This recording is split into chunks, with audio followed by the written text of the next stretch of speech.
Lanjut, celah udara yang terdapat antara stator dan rotor itu diatur sedemikian rupa sehingga didapatkan hasil kerja motor yang optimal. Jadi pengaturan celah udara pada motor itu diatur sedemikian rupa. Jadi tidak sembarangan. Misalnya kita buat motor, saya mau buat celahnya sekian sentimeter, saya mau buat celahnya lebih besar lagi, misalnya seperti itu. Kenapa diatur sedemikian rupa? Karena celah ini itu berpengaruh pada hasil kerja dari motor. Misalnya seperti ini. Bila celah udara antara stator dan rotor terlalu besar, berarti longgar, jauh jaraknya antara stator dan rotor. Rotor kan posisinya di tengah.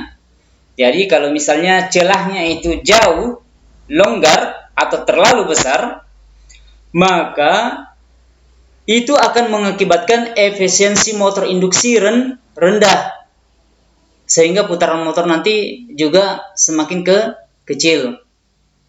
Seperti itu.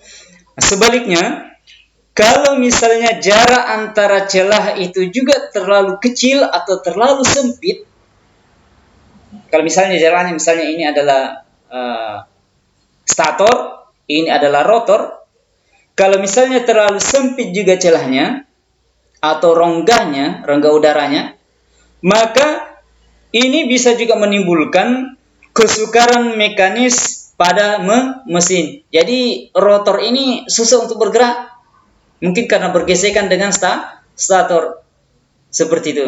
Sehingga celah atau rongga ini itu sangat menjadi perhitungan, tidak sembarang menentukan berapa jarak celah.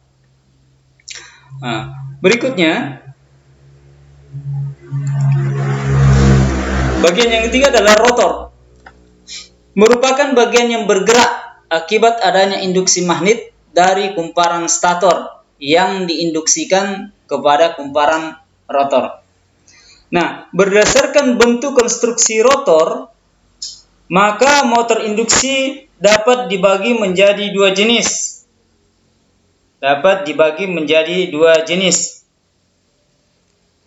Yaitu satu, motor induksi dengan rotor sangkar atau biasa disebut squirrel cage.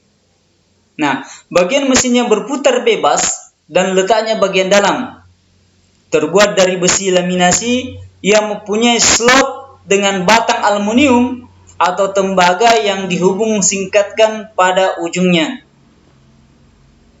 Kalau misalnya kita perhatikan gambar berikut ini, antara rotor belitan dengan squirrel cage atau motor induksi. Motor induksi rotor belitan atau wound rotor. Gambarnya seperti ini. Ini adalah rotor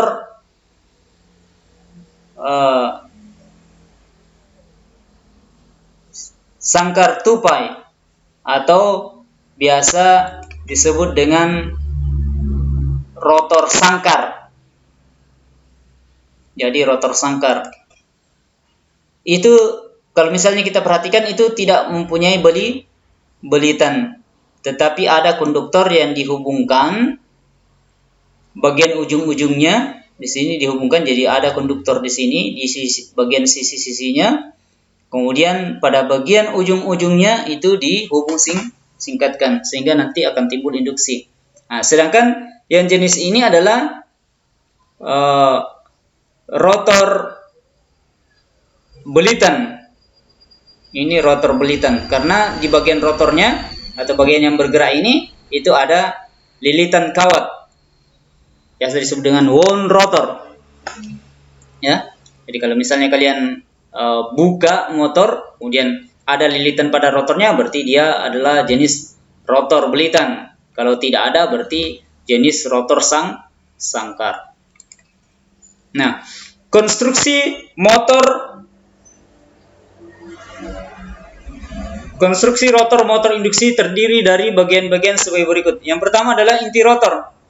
Bahannya itu terdiri dari besi lunak atau baja silikon sama dengan inti stator. Jadi bahannya sama dengan stator. Kemudian yang kedua, alur. Bahannya dari besi lunak atau baja silikon yang sama dengan inti. Alur merupakan tempat meletakkan belitan atau kumparan rotor. Kemudian belitan rotor itu sendiri, itu bahannya dari tembaga. Kemudian poros atau as. Ya harus ada poros atau as. Nah, bagaimana caranya mau bergerak rotornya kalau tidak ada porosnya atau as. Berikut.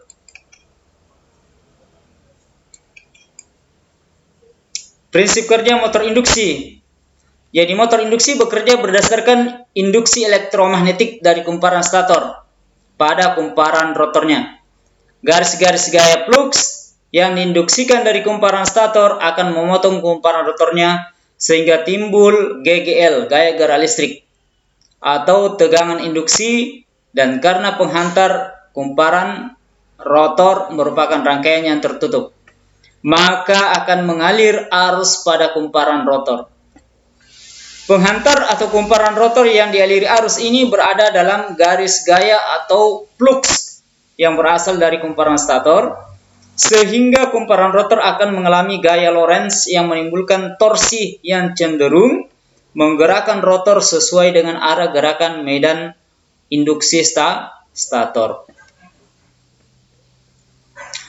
Pada rangka stator terdapat kumparan stator yang ditempatkan pada slot-slot atau alur-alur yang dililitkan pada sejumlah kutub tertentu. Nah, jumlah kutub ini menentukan kecepatan putarannya.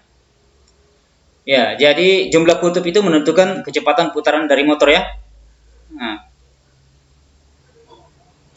makin besar jumlah kutub akan mengakibatkan makin kecil kecepatan putaran medan stator.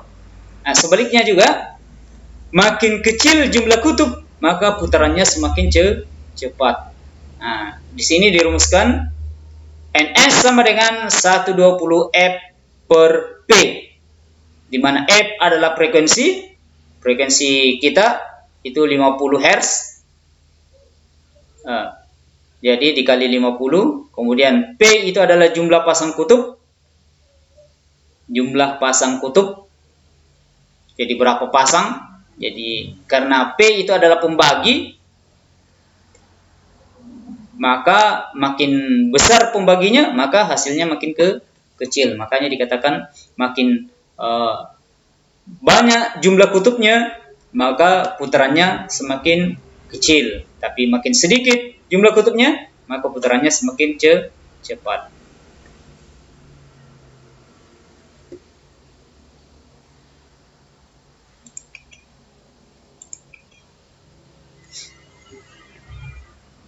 Kemudian karakteristik motor induksi. Karakteristik motor induksi ini itu dibagi menjadi 4 kelas. Ada kelas A, B, C, D, seperti itu ya. Nah, kemudian bisa dilihat di sini.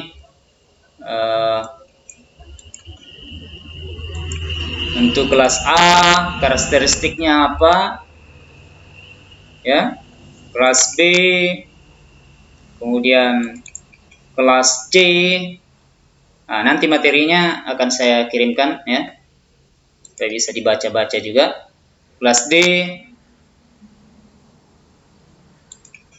Nah, sekarang kita masuk motor sinkron atau serempak. Motor sinkron adalah motor AC 3 fase yang dijalankan pada kecepatan sinkron atau tanpa slip. Ya, tidak ada perbedaan antara putaran stator dan medan stator dan rotor. Motor sinkron adalah motor AC bekerja pada kecepatan tetap pada sistem frekuensi tertentu. Motor ini memerlukan arus DC untuk pembangkitan daya dan memiliki torsi awal yang rendah. Dan oleh karena itu, motor sinkron cocok untuk penggunaan awal untuk beban rendah, seperti kompresor udara, perubahan frekuensi dan generator motor. Kemudian